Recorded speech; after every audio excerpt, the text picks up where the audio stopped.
Ini lucu banget nih, Netanyahu berteriak-teriak, Iran melakukan kejahatan perang, Iran melakukan kriminal. Jadi kemarin tuh Iran tuh berhasil meluncurkan rudal lalu menghancurkan salah satu rumah sakit yang ada di Israel yang bernama Soroka.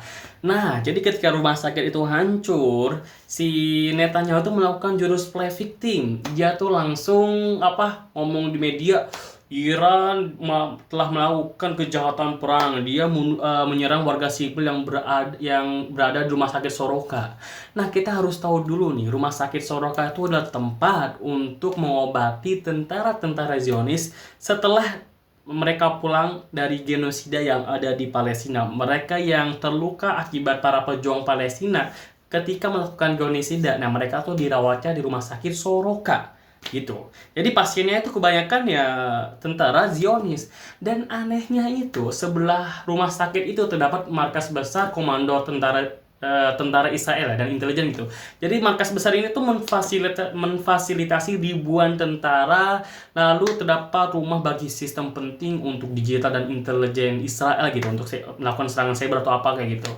Nah, rudalnya Iran itu fokusnya itu menghancurkan itu markas bekas itu, target utamanya itu.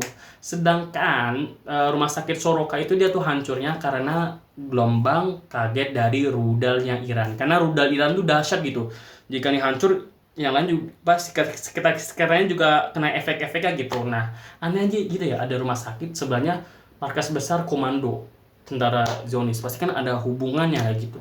Nah, ketika dia Netanyahu ngomong Iran melakukan kejahatan perang. Nah, sebaiknya perkataan ini tuh ditujukan kepada dirinya karena sejak 7 Oktober dari 2023 ya, 90% rumah sakit yang ada di Gaza itu telah dihancurkan oleh tentara Zionis ya. Kita banding-bandingkan aja itu bisa tuh. Telah hancur berapa gitu. Tepatnya itu sekitar 36 bangunan gitu. Oh ya, gue lupa nih. Ketika yang rumah sakit Soroka itu ya, ketika rudalnya itu hancur, staff-staffnya itu dan tentara-tentaranya itu udah diperingatkan ya, udah ditampung gitu. Jadi ketika rumah sakit itu hancur, semua yang ada di dalamnya itu udah ditampung gitu. Jadi mereka tuh udah ditampung duluan sebelum serangan itu ya. Nah, sedangkan rumah sakit yang ada di Gaza, orang yang ada di sana, pasiennya itu ada di sana, itu malah dihancurkan, malah di rudal-rudal. Tentara-tentara masuk kayak gitu, dibom-bomkan. Rumah sakit Al-Ahli itu bayangkan aja, 500 orang tewas di dalam. Nggak jelas gitu. Terus rumah sakit Ashifa menjadi tempat kuburan massal. Ikon kebanggaan kita, rumah sakit Gaza Indonesia. Bayangkan aja itu dikepung sama tentara-tentara di sebelah utara, tank-tanknya masuk, halamannya itu ditembak-tembakan, pasien-pasien warga sipil juga ditembak-tembakan kayak gitu. Bahkan mereka masuk lalu membom fasilitas-fasilitasnya. Lalu ditembak-tembak juga tuh orang-orang di dalamnya. Bayangkan aja. Mereka kan pasti ngomong di rumah sakit itu ada para pejuang, lalu dihancurkan rumah sakit lah, orang yang sana juga dibunuh-bunuh.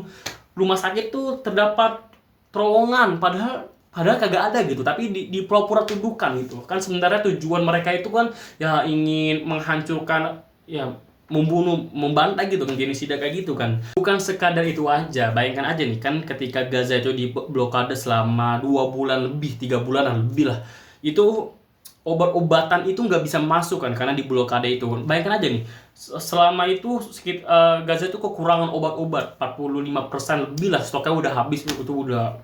Selama di Gaza itu ada 2,4 juta, sedangkan 36-nya itu udah hancur rumah sakitnya, beberapa rumah sakit doang, dan mereka itu obatnya tuh udah hampir habis. Jadi ada kecil yang ini terluka, ini dijahit-jahit tanpa obat. Bayangin rasa sakitnya kayak mana kayak gitu. Bayangkan aja 360 tim medis diculik, 1.500-an lebih staf medis itu tewas semua.